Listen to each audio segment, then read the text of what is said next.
Good morning, and thank you for joining me on the Wholehearted Christian. Thank you for joining me for this Sunday sermon. And we're going to be coming out of Psalm chapter 139.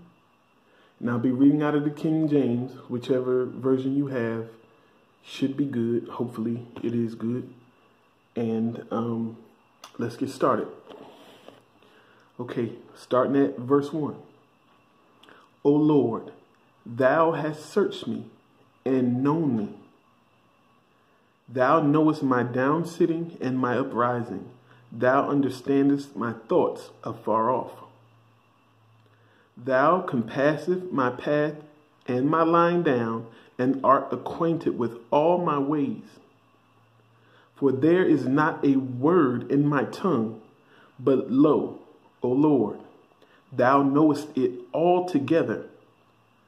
Thou hast beset me behind and before, and laid thine hand upon me. Such knowledge is too wonderful for me. It is high, I cannot attain to it. Whither shall I go from thy spirit, or whither shall I flee from thy presence? If I ascend up into heaven, thou art there. If I make my bed in hell, behold, thou art there. If I take the wings of the morning and dwell in the uttermost parts of the sea, even there shall thy hand lead me, and thy right hand shall hold me. If I say, surely the darkness shall cover me, even the night shall be light about me. Yea, the darkness hideth not from thee, but the night shineth as the day. The darkness and the light are both alike to thee.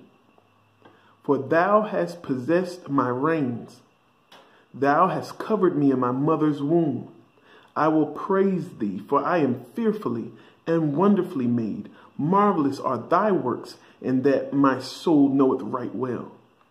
My substance was not hid from thee, when I was made in secret and curiously wrought in the lowest parts of the earth. Thine eyes did see my substance, yet being unperfect, and in thy book all my members were written, which in continuance were fashioned, when as yet there was none of them. How precious also are thy thoughts unto me, O God! How great is the sum of them! If I should count them, they are more in number than the sand. When I awake, I am still with thee. Surely thou wilt slay the wicked, O God.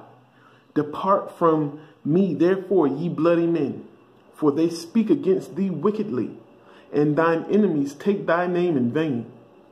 Do not I hate them, O Lord, that hate thee? And am not I grieved with those that rise up against thee? I hate them with perfect hatred. I count them mine enemies.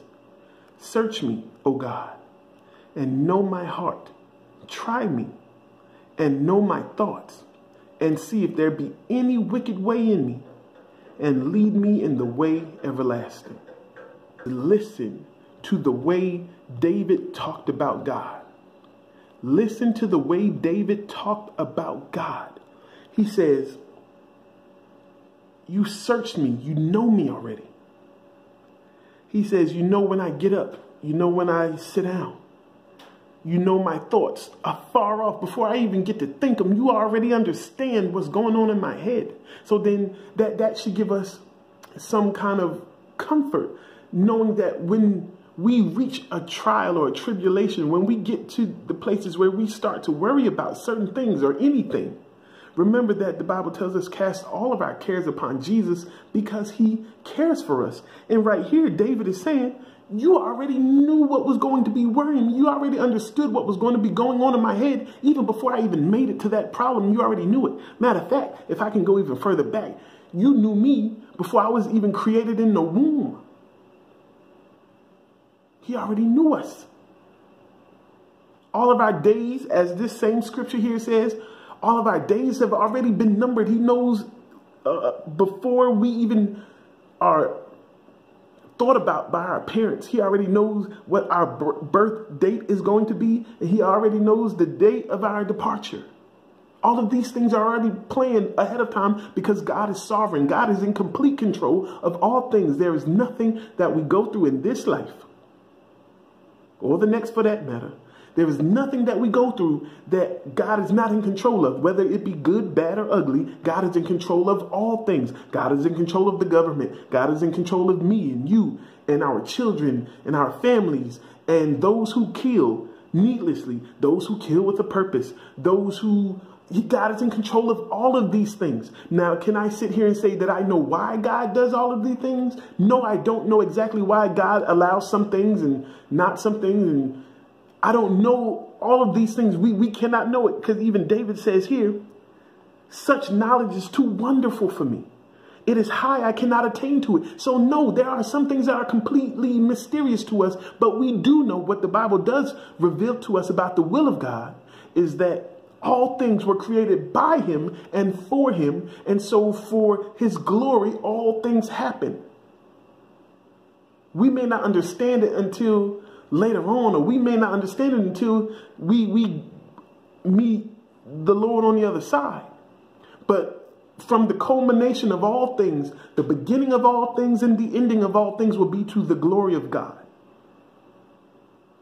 So, like David says, I cannot attain this knowledge. I can't understand what God does. His thoughts are high above our thoughts, and his ways are not like our ways. So we can't figure God out. There is no figuring out to God, but there is some comfort in trusting God. Why? Because he knows all things, and he is in control. And we believe him, and he said for us to cast all of our cares upon him because he cares for us. So then if this is so, then we have to trust what we do know, what we don't know, what we can see, what we can't see. We trust all of these things to God because his knowledge is too wonderful for me. It is too high. I can't get a hold of it. I can't understand the things that God knows. I can't grasp a minute piece of his knowledge. Is too much for me. It says, where shall I go from your spirit? Where shall I flee from your presence? God is omnipresent. He's everywhere all the time. So we can't get away from him. He said, if I ascend up to heaven, God is there. If I make my bed in hell, God is there. If I live among the water and in the water, God is there. In the depths of the sea, God is there. Wherever I am, God is leading me. Remember, the Bible says that a good man's steps are ordered by God. God is leading us. He's sovereign. He is in control. Says, do we think that God can't see us because it's dark? Do we think we can hide anything from God? In other words, no, the nighttime is just as bright shining as the daytime because God misses nothing. There is nothing that can be withheld from him. That harkens back to Revelation chapter 1 of 14, 15 verse where it says his eyes are like a flame of fire, showing that there's nothing can be hidden from him. Jesus, God sees all things. There is nothing we can hide from him. For thou hast possessed my reins, meaning you have complete control over my life.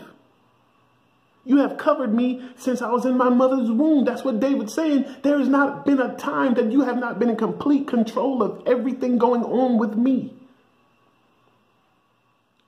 Then listen what he says about God. He said, I will praise thee because I am fearfully and wonderfully made. Now we take the fearfully and wonderfully made and make it about us.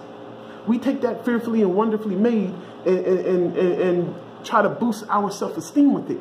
It is not about self-esteem. You need to get rid of the self-esteem when it gets to a point where it starts to make you proudful and boastful and make you think about your own strength and make you arrogant, and put it to God esteem. Esteem God like David did. He says, it's not the fact that I'm fearfully and wonderfully made. It's not about me, but I'm going to praise you because you're the one who made me. You made me. I was fearfully and wonderfully made by the Creator. So then I don't take credit for being fearfully and wonderfully made. I give the credit to God for fearfully and wonderfully making me. the way that I am, my flaws and all. God made me. He knew my thoughts from afar off. He created me before I was ever even thought of. At the beginning of the world, God had chosen to save me. So then it is not anything that I can boast about to say I'm so good or I'm this, I'm that. It's nothing about me, and it's all about God. Take the selfie mode off and put it on God.